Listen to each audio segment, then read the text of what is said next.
So hi ಎಲ್ಲರಿಗೂ, ಇದು ನನ್ನ first mini vlog. So time ಬೆಳಗ್ಗೆ 10:30 ಆಗೋಗಿತ್ತು. ಸೊ ನಾವು ಈ ಥರ ರೆಡಿಯಾಗಿ ನಮ್ಮ ಅಕ್ಕ ಊರಿಗೆ ಅಂತ ಹೊರಟಿದ್ವಿ. ಸೊ ನಮ್ಮ ಅಕ್ಕ ಕಾಲ್ ಮಾಡಿಬಿಟ್ಟು ಬೆಳೆ ತೊಗೊಬನ್ನಿ ಅಂತ ಅಂದ್ಲು. ಸೊ ನೆನ್ನೆ ನೈಟು ಫುಲ್ ಶಾಪ್ಸ್ ಎಲ್ಲ ಕ್ಲೋಸ್ ಆಗಿತ್ತು ಅಂದ್ಬಿಟ್ಟು ಬೆಳಗ್ಗೆ ಹೊರಟ್ವಿ. ಸೊ ಅಲ್ಲಿಂದ ನಮ್ಮ ಅಕ್ಕಗೆ ಬೆಳೆ ತಗೊಂಡು ಸೊ ವಾಪಸ್ ಮನೆಗೆ ಬರಬೇಕಾದ್ರೆ ನನ್ನ ತಂಗಿ ಹೊಟ್ಟೆ ಹಸಿತೈತಿ, ಜ್ಯೂಸ್ ಕುಡಿಯೋಣ ಬಾ ಅಂತ ಅಂದ್ಲು. ನಮ್ಮ ಮಮ್ಮಿಯಲ್ಲಿ ಬೈತಿದ್ರು, ಜ್ಯೂಸ್ ಬೇಕು ಅಂದ್ಲು. ಸೊ ಅವಳಿಗೆ ಹಂಗೆ ಜ್ಯೂಸ್ ಕೊಡ್ಕೊಂಡು ಜ್ಯೂಸ್ ಕುಡಿಸಿ ಮನೆಗೆ ಬಂದ್ವಿ. ಮನೆಗೆ ಬಂದಿದ್ದ ತಕ್ಷಣ ಹೊರಟಿದ ತಕ್ಷಣ ನಮ್ಮ ಮಮ್ಮಿ ಹಣ್ಣುಗಳೆಲ್ಲ ತೊಗೊಳ್ಳೋಣ ಅಂದರು. ತೊಗೊಂಡು ಬಸ್ ಹತ್ತಿದ್ವಿ. ಕೊನೆಗೂ ನಮ್ಮ ದೊಡ್ಡಮ್ಮನೂ ನಮ್ಮ ಜೊತೆ ಅಲ್ಲೇ ಹಂಗೆ ಜಾಯ್ನ್ ಆದರು. ನಮ್ಮ ದೊಡ್ಡಮ್ಮ ನಾವು ಎಲ್ಲ ಒಟ್ಟಿಗೆ ಹಂಗೆ ಬಸ್ ಹತ್ಕೊಂಡು ಅಲ್ಲಿಂದ ಹೊರಟ್ವಿ.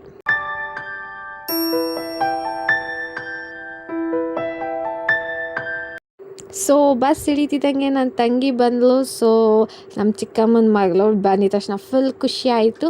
ಸೊ ಇನ್ನೊಂದು ಬಸ್ಸಿಗೆ ಕಾಯ್ತಾ ಇದ್ವಿ. ಸೊ ಬೋರ್ ಆಗ್ತಾಯಿತ್ತು ಅಂದ್ಬಿಟ್ಟು ಚಾಟ್ಸ್ ಬೇಕು ಅಂತ ಅಂದ್ಬಿಟ್ಟು ಚಾಟ್ಸ್ ತೊಗೊಳ್ಳೋಣ ಅಂತ ಹೋದ್ವಿ.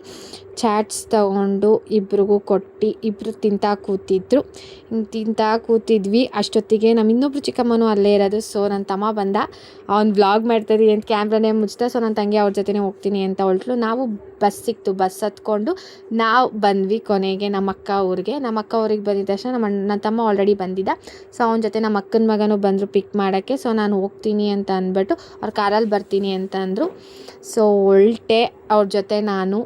ಸೊ ಅಲ್ಲಿ ವಾತಾವರಣನೇ ಒಂಥರ ಚಂದ, ಫುಲ್ ನೇಚರ್ ವೈಬ್ಸು. ಸೊ ಮನೆಗೆ ಹೋಗ್ತಿದ್ದಂಗೆ ನಮ್ಮ ಅಕ್ಕನ ಮಾತಾಡ್ಸೋಣ ಅಂತ ಹೋದ್ರೆ ನಮ್ಮ ಅಕ್ಕ ಫುಲ್ ಬ್ಯುಸಿ, ಹಾಯ್ ಹೋಗೆ ಅಂತ ಬೈತಾಯಿದ್ಲು. ಸೊ ಅಲ್ಲಿಂದ ನಮ್ಮ ಅಕ್ಕ ಮನೆ ಆಚೆ ನಿಂತ್ಕೊಂಡಿದ್ದ ತಕ್ಷಣ ಫುಲ್ ಅವ್ರ ತೋಟ.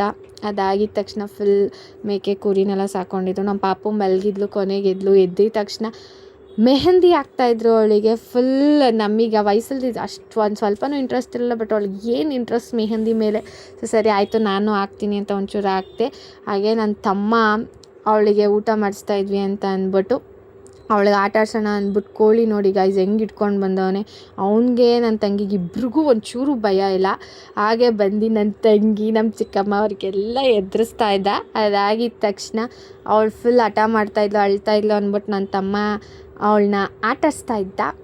ಸೊ ಎಲ್ಲರೂ ಹೀಗೆ ಆಟ ಆಡಿಕೊಂಡು ಕೊನೆಗೆ ಸರಿ ಆಯಿತು, ದೇವಸ್ಥಾನಕ್ಕೆ ಟೈಮ್ ಆಯಿತು ಅಂದ್ಬಿಟ್ಟು ಬಂದು ಎಲ್ಲರೂ ಐಸ್ ಕ್ರೀಮ್ ತಿಂದ್ವಿ. ಐಸ್ ಕ್ರೀಮ್ ತಿಂದಿದ್ದ ತಕ್ಷಣ ಎಲ್ಲರೂ ದೇವಸ್ಥಾನಕ್ಕೆ ಹೊರಡೋಣ ಅಂತ ಅಂದ್ಕೊಂಡು ಎಲ್ಲ ರೆಡಿ ಆಗ್ಬಿಟ್ಟು ದೇವಸ್ಥಾನಕ್ಕೆ ಹೊರಟ್ವಿ. ಫೈನಲಿ ಅಲ್ಲಿಂದ ನಮ್ಮ ಅಕ್ಕ ಮನೆಯಿಂದ ಹತ್ರನೇ ದೇವಸ್ಥಾನ. ಫೈನಲಿ ದೇವಸ್ಥಾನಕ್ಕೆ ರೀಚ್ ಆದ್ವಿ. ದೇವಸ್ಥಾನ ಒಳಗಡೆ ಹೋಗ್ತಾ ಇದ್ದಂಗೆ ನಮ್ಮ ಭಾವ ಪೂಜೆಗೆ ಕೂತಿದ್ರು. ಸೊ ಭಾವ ಪೂಜೆ ಗೀಜೆ ಎಲ್ಲ ಮಾಡ್ತಾಯಿದ್ರು. ಸೊ ಅವ್ರಿಗೊಂದು ಹಾಯ್ ಹೇಳಿ ದೇವಸ್ಥಾನ ಫುಲ್ ಸಖತ್ತಾಗಿ ಡೆಕೋರೇಟ್ ಮಾಡಿದರು, ಫ್ರೂಟ್ಸ್ ಗ್ರೀಟ್ಸ್ ಎಲ್ಲ ಹಾಕ್ಬಿಟ್ಟು. ಸೊ ದೇವ್ರಿಗೊಂದು ಕೈ ಮುಗ್ದು ಆಚೆ ಬಂದ್ವಿ. ಅಷ್ಟೊತ್ತಿಗೆ ಸ್ಟಾರ್ಟ್ ಆಯಿತು. ಸೊ ಆ ಟಮಟೆ ಸೌಂಡಿಗೆ ನನ್ನ ತಂಗಿ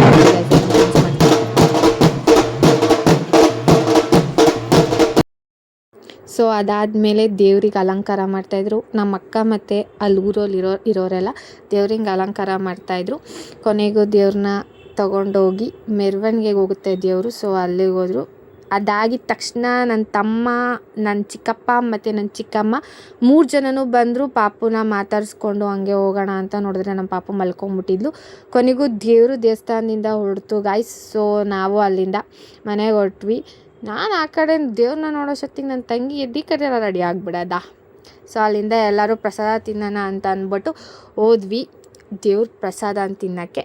ಸೊ ಎಲ್ಲರೂ ಕೂತ್ಕೊಂಡು ಊಟ ಎಲ್ಲ ಮಾಡಿ ದೇವ್ರ ಪ್ರಸಾದನ ತಿನ್ಕೊಂಡು ನಮ್ಮ ಅಕ್ಕ ಮನೆಯಿಂದ ನಮ್ಮ ಚಿಕ್ಕಮ್ಮ ಮನೆಗೆ ಹೋಗಿ ಸ್ಟೇ ಆಗೋಣ ಅಂತ ಅಂದ್ಬಿಟ್ಟು ಎಲ್ಲರೂ ಈ ಥರ ಕಾರ್ ಹತ್ತಿ ಹೊರಟ್ವಿ. ಸೊ ನಮ್ಮ ದೊಡ್ಡಮ್ಮ ಅಲ್ಲೇ ಇರ್ತೀನಿ ಅಂದರು. ನಮ್ಮ ಪಾಪುಗೆ ಬಾಯ್ ಹೇಳಿ ಅಲ್ಲಿಂದ ಹೊರಟ್ವಿ ಗಾಯ್ಸ್. ಸೊ ನಮ್ಮ ಚಿಕ್ಕಮ್ಮ ಮನೆ ಅಲ್ಲಿಂದ ನಮ್ಮ ಅಕ್ಕ ಮನೆಯಿಂದ ಹತ್ರ.